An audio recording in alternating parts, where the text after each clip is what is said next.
dire-diretso ng kalsadang ito ay makover natin.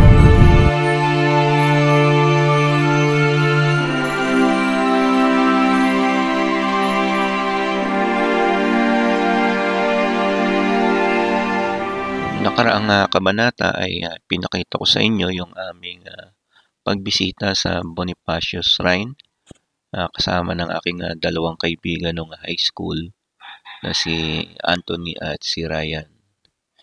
At ngayon naman ay nais kong ipakita sa inyo yung kalsada na aking dinaanan. Welcome back! Dito tayo ngayon sa Silang Indang Bypass Road na ginagawa. Ang kalsadang ito ay ang segment portion ng East-West Lateral Road Project na ginagawa dito sa Cavite. Ito ay ang Silang Indang Bypass Road. Pero under construction pa. Yan. Pero pwede na daanan ng mga light vehicle lang. So ito, dito ako dumaan kanina. So hindi na ako nakapag-vlog yata kanina kasi nga madali tayo na dediretso hanggang Nasugbu, Batangas, na kalaunan ay tatawaging CityBex o Cavite Tagaytay Batangas Expressway.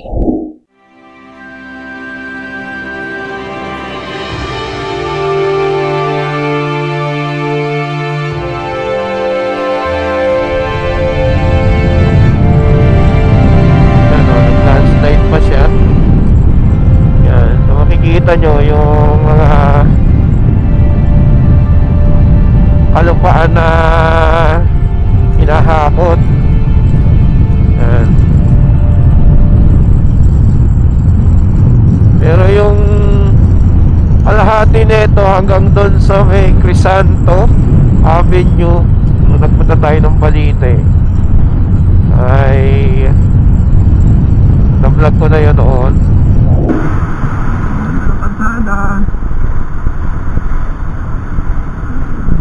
Ay, yung dalawa natin kasama, layo na Pero ito yung parugtong nun. Pero pabalik na tayo ng Silang. So dumaan tayo kanina, galing tayo ng Tansa, dumaan tayo ng 13 Martires, then diretso tayo ng Indang Proper. So pagkagaling sa Indang Proper, yan, bumalik tayo rito sa kalsadang ito.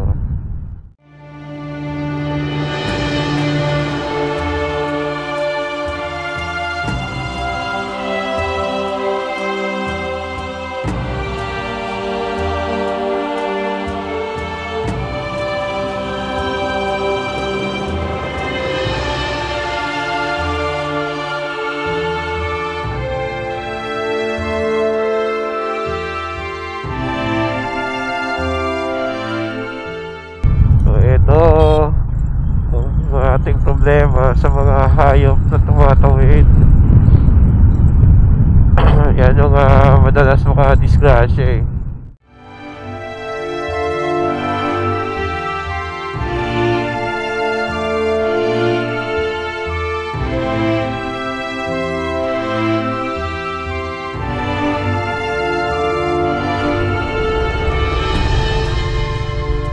Yan, so may mga nakakadaan ng pailan-ilan Yan, pwede naman kasi lumusot doon.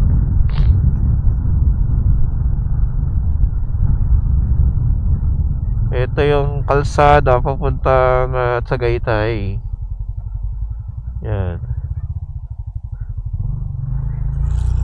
Yan, papuntang Tagaytay. Papuntang Mendez yata yun. Amadeo. So di na tayo dadaan ng Tagaytay para di na tayo mapalayo o umikot.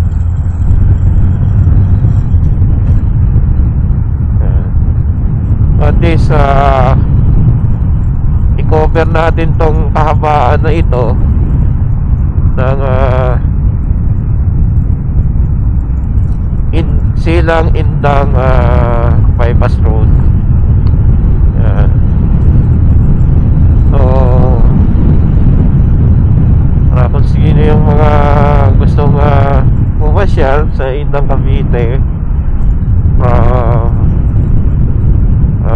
Tagay Silang o Silang proper, or galing man ng medyo gusto ng medyo maluwag-luwag pero light vehicle lang, katulad nito mga kotseng maliit. Yan.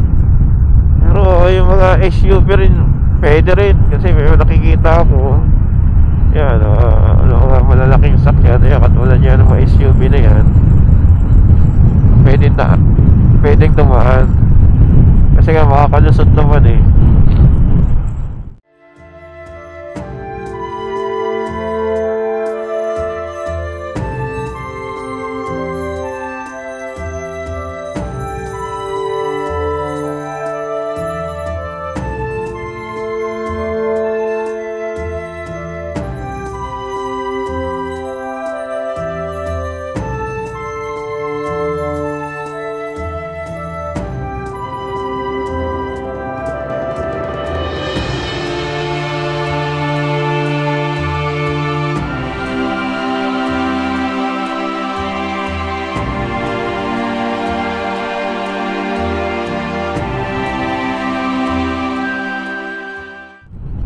Ito yung kahabaan. So dito medyo maayos-ayos na yung kalsada rito.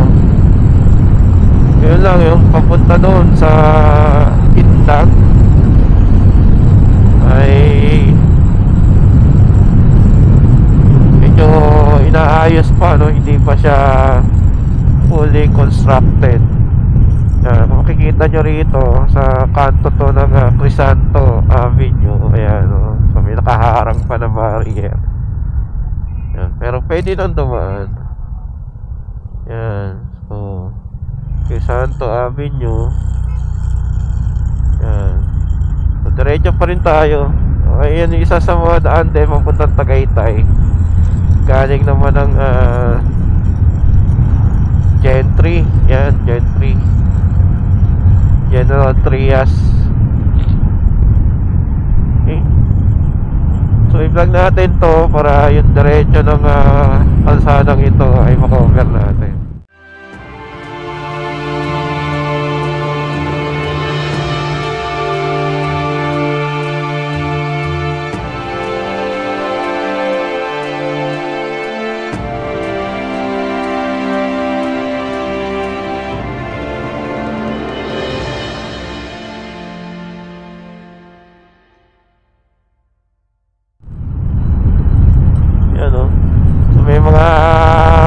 Patse na nasira na rin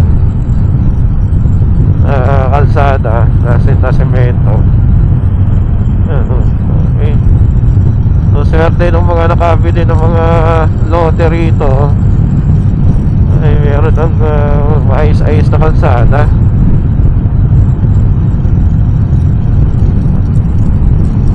So pwedeng gamitin kung pupunta ng Tagaytay, punta ng Batangas. Yan. Ito, meron ng establishment dito, kainan. Yan. So yun, so mas ginhawa kaysa mag-Aguinaldo ko highway, diba? So tiyagay ko na lang yung papuntang Indang. And then yan, bypass road ako rito, diretsong Silang na to. Then pagdating na Silang, magmabarangay road na lang uli ako. Hindi katulad nung kanina, kasi dumaan ako sa bypass road. Bypass road ng galing doon sa Santa Rosa Road papunta Tagaytay. Bypass road ng Tagaytay. So medyo umikot ako kanina. So ngayon magbabarangay road tayo dyan sa dati natin dinadaan.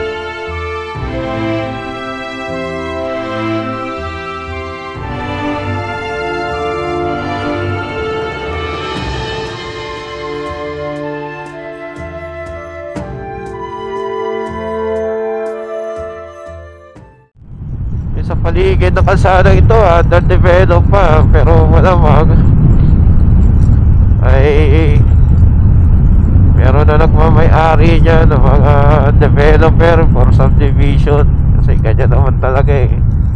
So dito na natapos yung bypass road. So ito, ginagawa tong kabilang line na to. Yan, itong linya na to. So ito na yung Aguinaldo Highway. So gawing kanan papuntang Tagaytay, so gawing kaliwa yan ang pa-Maynila. Pero kaliwa tayo kasi yan yung papuntang town proper ng Silang. Yan. Okay, so di ba? Smooth lang. And then magbabarangay road ako rito sa Jose Rizal. Yan.